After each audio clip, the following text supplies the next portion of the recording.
ఏంటమ్మా ఇంతమంది ఫొటోస్ పెట్టారేంటి? Drafting committee members.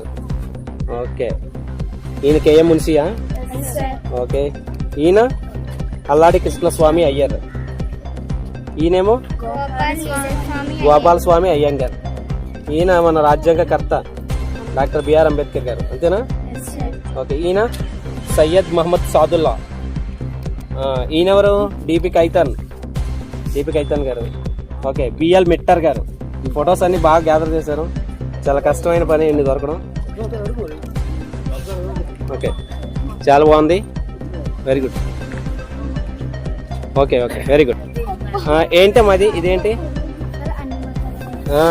అన్ని మతాలు సమానమని చెప్పడానికి రైట్ టు ఈక్వాలిటీ అనే ప్రాజెక్ట్ చేసామా? వెరీ గుడ్, చాలా బాగుంది, వెరీ గుడ్. ఓకే, ఏంటిది? కాన్స్టిట్యూషన్ డేకి సంబంధించి జస్టిస్, ఈక్వాలిటీ, మెయిన్ వర్డ్స్ అన్ని ఎక్స్ప్లెయిన్ చేస్తూ పిక్చర్స్ వేశారా? Okay, right. మీ ఇద్దరు చేశారా? రైట్. భారత ప్రజలమైన మేము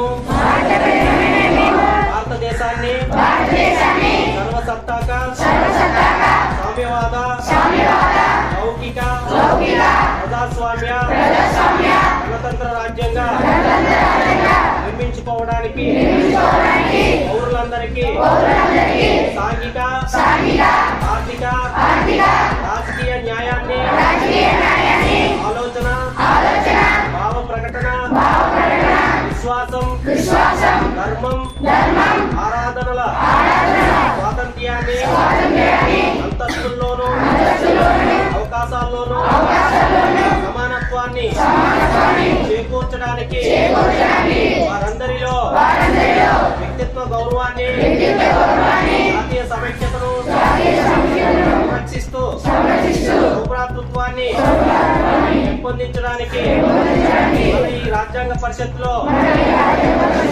1949 నవంబర్ 26వ తేదీన ఎంపిక చేసుకొని శాసనంగా రూపొందించుకున్న ఈ రాజ్యాంగాన్ని మాకు మేము సమర్పించుకుంటున్నాం. జై హింద్. మీ వేదికను అలంకరించినటువంటి మన పాఠశాల ఉపాధ్యాయులందరికీ నా యొక్క హృదయపూర్వక నమస్కారాలు.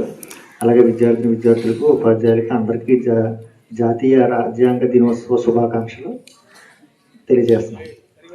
ఇకపోతే ఆల్రెడీ ఉదయం చెప్పాము, ఈ సబ్జెక్ట్ గురించి ఎంత చెప్పినా తరగనంత సబ్జెక్టు.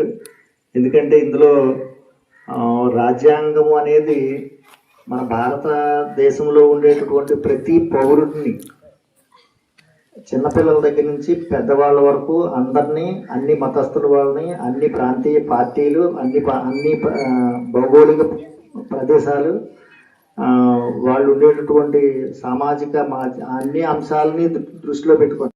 मंच पर उपस्थित हमारा अध्यापक जी, प्रधान अध्यापक जी और मेरे छात्रगण और इसके साथ मेरे प्यारे बच्चों, हम सभी को इस दिन संविधान का शुभकामनाएं दे रहा हूं. అందరికీ కూడా రాజ్యాంగ దినోత్సవ శుభాకాంక్షలు ఇస్తూ, రణరంగంలోనే కాదు రాజ్యాంగ నిర్మాణంలో మా పాత్ర తక్కువేం కాదు అంటూ మన భారతదేశంలో ఎంతో మంది